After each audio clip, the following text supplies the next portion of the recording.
La guerre des Francs, comment Chantal Biya a arrêté une nomination en direct sur la CRTV. Imaginez. Il est tard dans la soirée. La CRTV est en direct. Des millions de Camerounais sont devant leurs écrans. Le speaker s'apprête à lire un communiqué historique.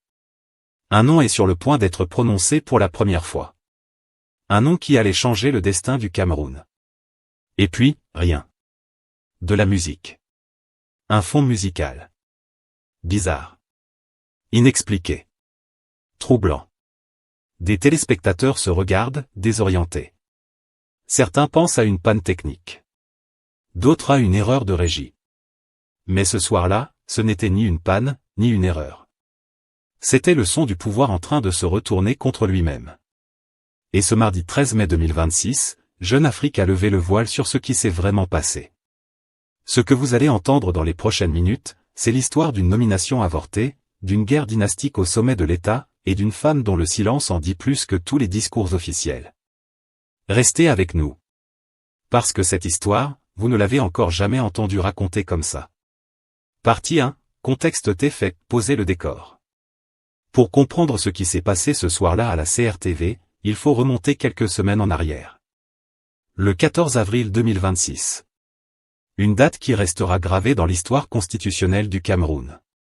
Ce jour-là, Paul Biya promulgue la loi constitutionnelle tant attendue. Celle qui crée officiellement le poste de vice-président de la République du Cameroun. Une révision constitutionnelle qui était dans les tiroirs depuis des années. Une réforme que beaucoup d'analystes, de diplomates et de simples citoyens attendaient comme le signal d'une transition. Car soyons honnêtes. Quand on parle de vice-présidence au Cameroun en 2026, on ne parle pas d'un simple poste administratif. On parle de l'antichambre du pouvoir suprême. On parle de la succession présidentielle. On parle de qui dirigera ce pays après Paul Biya. Et ça, tout le monde à Yaoundé le sait. Tout le monde à Etoudi le sait. Tout le monde dans les chancelleries étrangères le sait. Mais ce que personne ne savait, ou du moins ce que personne ne disait ouvertement, c'est ce qui s'est passé dans les heures qui ont suivi cette promulgation. Parce que la promulgation de la loi n'a pas été suivie d'une nomination. Le poste a été créé. Mais il est resté vide. Un trône constitutionnel sans occupant. Et depuis le 14 avril, le Cameroun entier attend. Observe. Spécule. Qui sera le vice-président? Quand sera-t-il nommé? Pourquoi ce silence? Les rumeurs ont circulé dans tous les sens. Des noms ont été avancés, démentis, ressortis. La presse nationale marchait sur des œufs. La presse internationale scrutait les signaux. Et dans tout ce brouillard, Jeune Afrique, ce magazine panafricain qui a souvent eu les bonnes sources au bon moment dans les affaires camerounaises, a publié le 13 mai 2026 une enquête exclusive qui répond à toutes ces questions. Et les réponses sont, pour le moins, spectaculaires. Mais avant d'y entrer, comprenons d'abord le contexte de fond. Parce qu'une révélation sans contexte, c'est une arme sans munitions. Paul Biya est au pouvoir depuis 1982. Plus de 40 ans. Il est l'un des chefs d'État en exercice les plus anciens au monde. Il a 92 ans. Et depuis des années, la question de sa succession est la question politique la plus sensible, la plus explosive, la plus taboue du pays. Dans cet environnement, la création d'un poste de vice-président ne pouvait pas être perçue comme un acte anodin. C'était un signal. Un signal que la succession commençait à se préparer. Et quand le signal a été envoyé, tous les prétendants, tous les clans, tous les réseaux se sont mis en mouvement. Et c'est là que tout se complique. Parce que dans les couloirs d'Etoudi, il n'y a pas qu'un prétendant. Il y en a plusieurs. Et parmi eux, 2 portent le même prénom. 2 Francs. Oui. Vous avez bien entendu. Partie 2, le conflit, la guerre des 2 Francs. Permettez-moi de vous poser les pièces sur l'échiquier. Parce que pour comprendre le conflit, il faut d'abord comprendre les joueurs. Premier joueur, Franck Biya. Le fils aîné de Paul Biya. Né de Jeanne-Irène Biya, la première épouse du président, décédée en 1992. Franck Biya a longtemps vécu dans une discrétion relative, loin des projecteurs politiques officiels. Mais depuis quelques années, des signaux laissaient penser qu'il était en train d'être préparé pour un rôle politique majeur. Sa présence à certains événements officiels. Son positionnement progressif dans certains réseaux. Son profil de fils du président, héritier biologique du pouvoir paternel. Deuxième joueur, Franck Hertz. Le fils de Chantal Biya, la deuxième et actuelle épouse de Paul Biya. Fils biologique de la première dame. Un profil différent. Un parcours différent. Mais selon Jeune Afrique, un nom qui est venu, lui aussi, s'ajouter à la liste des prétendus favoris. Deux Franck. Deux mères. Deux camps. Et entre les deux, une guerre silencieuse, feutrée, souterraine, mais d'une intensité redoutable. Maintenant, revenons à la scène du crime, si l'on peut appeler ça ainsi. Selon Jeune Afrique, la stratégie pour Franck Biya avait été pensée dans les moindres détails. Et quand on dit moindres détails, il ne s'agit pas d'une vague idée dans un couloir. Il s'agissait d'une opération politique de haute précision. Le plan était le suivant, nommer Franck Biya immédiatement après la promulgation de la loi constitutionnelle le 14 avril. Et là, attention, parce que le timing n'était pas choisi au hasard. Juste après cette nomination, le pape Léon XIV devait effectuer une visite historique au Cameroun. Et c'est Franck Biya, fraîchement nommé vice-président, qui devait accueillir le souverain pontife. Réfléchissez à ce que cela représentait symboliquement. Un vice-président tout neuf. Des caméras du monde entier. Le pape en personne. Une couverture médiatique internationale massive. C'était l'entrée en scène la plus calculée, la plus lumineuse, la plus internationale qu'un héritier politique puisse espérer. Devant Dieu et devant le monde, comme on dit. Selon un proche de Franck Biya cité par Jeune Afrique, et je cite dans l'esprit, c'était une stratégie soigneusement pensée pour l'exposer progressivement sur la scène publique. Une légitimation par étapes. D'abord la nomination constitutionnelle. Ensuite la consécration internationale avec le pape. Et après, une montée en puissance progressive, irréversible. C'était beau comme un scénario de film. Mais voilà ce que les scénaristes de ce plan n'avaient pas prévu. Ou peut-être qu'ils avaient sous-estimé un paramètre essentiel. La première dame. Parce que pendant que ce plan était en cours d'exécution, pendant que le communiqué était rédigé, pendant que la CRTV se préparait, quelqu'un, quelque part dans les sphères les plus hautes du pouvoir camerounais, a appuyé sur le bouton d'arrêt. Et ce quelqu'un, selon Jeune Afrique, c'est Chantal Biya. Partie 3, révélation et décryptage, ce que personne ne vous a dit. Maintenant, entrons dans le cœur du scoop. Parce que ce que Jeune Afrique révèle sur les mécanismes de ce blocage est d'une précision qui dépasse tout ce qui avait circulé jusqu'ici dans les rumeurs de Yaoundé. Voici les faits tels que le journal les rapporte, selon ses sources à la présidence de la République. Le texte de promulgation de la vice-présidence était prêt. Pas en cours de rédaction. Pas en attente de validation. Prêt. Finalisé. Ce communiqué annonçant la nomination de Franck Biya comme vice-président avait été rédigé, validé, et transmis à la CRTV pour diffusion. Vous imaginez le niveau de préparation? On ne transmet pas un communiqué à la radio-télévision nationale par erreur. On ne prépare pas une annonce de cette importance sans les autorisations au plus haut niveau. Ce document avait donc passé tous les filtres. Il était en route vers les ondes nationales. Et puis, la CRTV a annulé en urgence la diffusion du communiqué.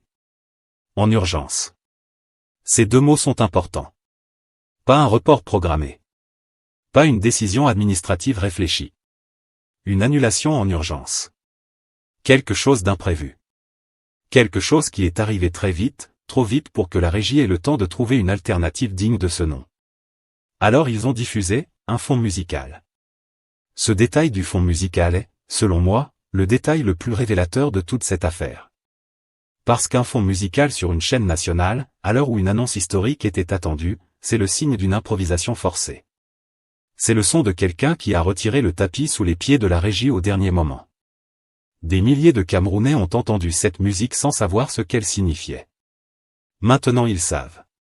Cette musique, c'était le son d'un plan qui venait de s'effondrer. Mais qui a donné l'ordre d'annuler? Qui, dans les structures du pouvoir camerounais, a ce niveau d'influence pour arrêter une transmission déjà engagée vers la CRTV? Jeune Afrique est sans ambiguïté sur ce point, c'est une intervention de Chantal Biya. La première dame. L'épouse en titre de Paul Biya depuis 1994. La femme qui, selon une précédente enquête du même magazine, a été qualifiée de « présidente de l'ombre ». Mais pourquoi Chantal Biya s'opposerait-elle à la nomination de Franck Biya? Là, il faut comprendre la profondeur de ce conflit. Franck Biya n'est pas le fils de Chantal. Il est le fils de Jeanne Irène, la première épouse de Paul Biya, décédée en 1992. Pour Chantal Biya, voir le fils de sa prédécesseur accéder à la vice-présidence, c'est-à-dire à un pas de la présidence, ce n'est pas seulement une défaite politique. C'est une défaite personnelle, intime, dynastique. Car une fois Franck Biya nommé vice-président, avec le soutien médiatique de l'accueil du pape, sa légitimité aurait été quasiment impossible à contester. La succession serait de facto dessinée. Et Franck Hertz, le fils biologique de Chantal Biya, n'aurait plus eu aucune place dans cette équation. C'est donc pour protéger les intérêts successoraux de son propre fils que la première dame aurait, selon Jeune Afrique, bloqué cette nomination. Pas par idéologie. Pas par vision politique. Par instinct maternel de pouvoir. Et c'est là que la situation prend une dimension presque shakespearienne. Parce que nous sommes en train de parler d'une guerre de succession au sein de la même famille. Un père au pouvoir depuis plus de 40 ans. Deux fils de deux mères différentes. Une épouse vivante qui protège son fils. L'ombre d'une épouse décédée qui projette son fils vers le trône. Et un vieil homme de 92 ans au centre de tout ça, dont on ne sait pas exactement ce qu'il pense, ce qu'il veut, ce qu'il peut encore décider. Mais ce n'est pas tout. Parce que Jeune Afrique révèle également une position qui circulait dans les cercles les plus proches de la famille présidentielle. Un proche de la famille aurait confié au journal, et cette position mérite qu'on s'y arrête longuement, qu'il n'a jamais été favorable à une transition intermédiaire, qu'il considère comme risquée. Ce proche va plus loin, selon lui, Paul Biya doit directement désigner son véritable successeur. Décodons ce que cela veut dire. Cette position écarte totalement l'idée d'un vice-président de transit. Un vice-président placé là temporairement, le temps de voir venir, avant qu'un vrai successeur soit désigné plus tard. Non. Pour ce proche de la famille, la nomination du vice-président est, de facto, la désignation du prochain président du Cameroun. Ce qui change absolument tout. Parce que si tel est l'état d'esprit dans les cercles les plus intimes d'Etoudi, alors chaque clan comprend que la bataille pour la vice-présidence, c'est la bataille pour la présidence elle-même. Pas dans 20 ans. Pas dans 10 ans. Maintenant. Ou presque. Et ça explique pourquoi tout le monde se bat avec une intensité aussi féroce. Ça explique pourquoi une première dame serait prête à bloquer une transmission nationale en urgence. Ça explique pourquoi un fond musical a remplacé une annonce historique. L'enjeu n'est pas la vice-présidence. L'enjeu, c'est le Cameroun d'après Paul Biya. Partie 4, analyse satirique approfondie, le Cameroun à la camerounaise. Maintenant, permettez-moi de mettre les lunettes camerounaises sur cette affaire. Parce qu'on ne peut pas analyser une histoire pareille avec seulement le vocabulaire froid de la science politique. Il faut aussi la regarder avec le sens de l'humour tragique qui caractérise notre rapport au pouvoir. Premièrement, ce pays a passé des décennies à débattre de la Constitution, de la démocratie, des institutions. On nous a appris que la loi est la loi. Que la Constitution est la norme suprême. Que les textes commandent les hommes. Et voilà que la nomination la plus constitutionnellement logique du moment, celle qui devait suivre immédiatement la promulgation de la loi, est stoppée non pas par un tribunal constitutionnel, non pas par l'Assemblée nationale, non pas par le Conseil d'État, mais par une intervention conjugale de dernière minute. On a créé un poste constitutionnel. Rédigé un communiqué officiel. Préparé la CRTV. Et c'est la première dame qui a dit non. Voilà où en est notre système institutionnel. Il y a là une leçon d'éducation civique que nul manuel scolaire n'oserait enseigner, mais que tout le monde à Yaoundé comprend parfaitement. Au Cameroun, la Constitution est la loi suprême sur le papier. Dans les faits, la cuisine d'Etoudi peut avoir une juridiction supérieure. Deuxièmement, parlons de ce fond musical. Ce fond musical est, à mon sens, la métaphore parfaite du pouvoir camerounais tel qu'il s'exerce depuis des années. On vous annonce quelque chose de grand. On prépare la scène. On allume les projecteurs. Et au moment où le rideau devrait se lever, on vous joue de la musique d'ambiance. Et vous restez là, vous, le peuple, à écouter cette musique sans comprendre pourquoi le spectacle n'a pas eu lieu. C'est exactement ainsi que fonctionne la communication politique camerounaise depuis des décennies. Le grand discours qui ne vient pas. La grande décision annoncée est jamais prise. La grande réforme promise est jamais appliquée. Et pendant ce temps, la musique joue. Troisièmement. La guerre des deux Francs. Sérieusement. Deux fils. Deux mères. Un même prénom. On dirait le synopsis d'un roman de Gabriel Garcia Marquez, sauf que nous sommes au Cameroun en 2026 et que l'enjeu n'est pas une hacienda mais la présidence de la République. Ce détail du prénom commun n'est pas anodin, d'ailleurs. Il dit quelque chose de l'imaginaire successoral camerounais. Comme si le prénom Franck était devenu le prénom du pouvoir. Comme si chacune des deux mères avait voulu, en nommant son fils ainsi, inscrire sa progéniture dans une destinée présidentielle. Une coïncidence ? Peut-être. Ou peut-être l'expression d'une logique de miroir dans laquelle les deux camps se sont construits l'un par rapport à l'autre. Mais là où l'histoire devient vraiment intéressante et un peu désolante, soyons honnêtes, c'est quand on réalise que pendant que cette guerre familiale se joue au sommet de l'État, le Cameroun, lui, attend. Le pays attend un vice-président. Le pays attend une direction. Le pays attend un signal que les institutions fonctionnent, que la Constitution promulguée le 14 avril n'était pas un décor de théâtre. Et ce qu'il reçoit à la place, c'est un fond musical. Quatrièmement. Analysons la figure de Chantal Biya dans cette affaire. Jeune Afrique l'avait qualifiée de « présidente de l'ombre » dans une précédente enquête. Cette appellation, que certains trouveront excessive, prend ici une résonance particulière. Parce que si les révélations du journal sont exactes, nous sommes devant quelque chose d'extraordinaire dans l'histoire politique du continent africain, une première dame qui aurait bloqué une nomination constitutionnelle déjà préparée, déjà transmise, déjà en route vers les ondes nationales. Ce n'est pas de l'influence. Ce n'est pas du lobbying conjugal discret. C'est de l'intervention directe dans le processus de décision d'État. Et personne ne peut le dire officiellement. Personne ne peut le contester publiquement. Parce que tout cela se passe dans le silence des couloirs d'étoudis, dans ce monde où les décisions les plus importantes ne s'expliquent pas, ne se justifient pas, ne se débattent pas. Vous voyez la puissance de la chose ? Un texte constitutionnel peut être bloqué non par les institutions, mais par la géographie affective du palais présidentiel. Cinquièmement. Parlons de la visite du pape. Léon XIV devait venir au Cameroun. Et selon le plan initial, c'est Franck Biya, fraîchement nommé vice-président, qui devait l'accueillir. Le symbole aurait été immense. Le pape, représentant d'une église qui compte des millions de fidèles au Cameroun, posant les yeux sur le futur dirigeant du pays. Une validation divine, en quelque sorte, de la transition dynastique. Mais voilà. Cette scène n'a pas eu lieu. Et quelque part, on peut se demander si le pape lui-même sait qu'il a failli jouer, malgré lui, un rôle dans la telenovela successorale camerounaise. Sixièmement. La position du « proche de la famille » cité par Jeune Afrique mérite un commentaire particulier. Ce proche dit que Paul Biya doit directement désigner son véritable successeur, sans transition intermédiaire. Cette position est, en apparence, logique. Cohérente. Même raisonnable. Mais posons-nous une question. Si Paul Biya devait directement désigner son véritable successeur, c'est-à-dire la personne qui dirigera le Cameroun après lui, pourquoi cette désignation ne s'est-elle pas faite il y a 10 ans? Il y a 5 ans? Il y a 2 ans?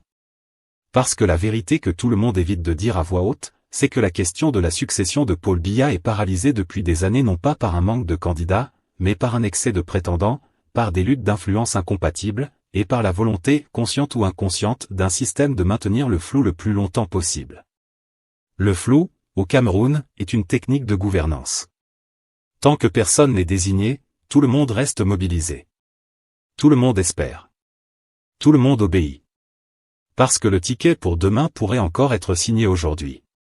Et dans ce jeu-là, même la création d'un poste de vice-président peut devenir un outil de contrôle plutôt qu'un vrai signal de transition.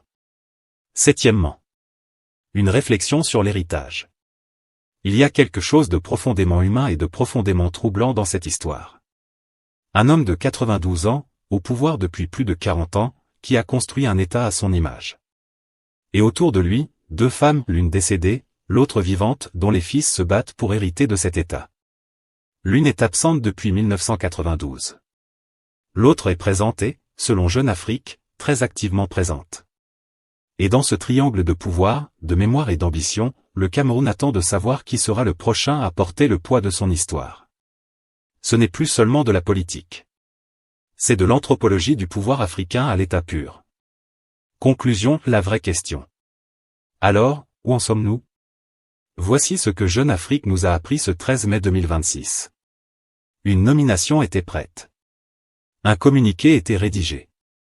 La CRTV était informée. Franck Biya devait devenir vice-président du Cameroun immédiatement après la promulgation de la loi constitutionnelle du 14 avril. Il devait accueillir le pape. Il devait rentrer sur la scène internationale de la plus spectaculaire des manières. Et puis, selon les sources du journal, une intervention de la première dame Chantal Biya a tout stoppé. En urgence. Laissant la CRTV diffuser un fond musical là où une annonce historique aurait dû retentir. Dans les couloirs d'Etoudi, 2 fils portant le même prénom sont en compétition pour la succession. 2 camps. 2 mères. Un seul trône.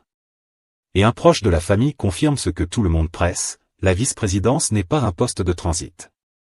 C'est la désignation directe du prochain président du Cameroun. Voilà pourquoi le silence dure. Voilà pourquoi la nomination tarde.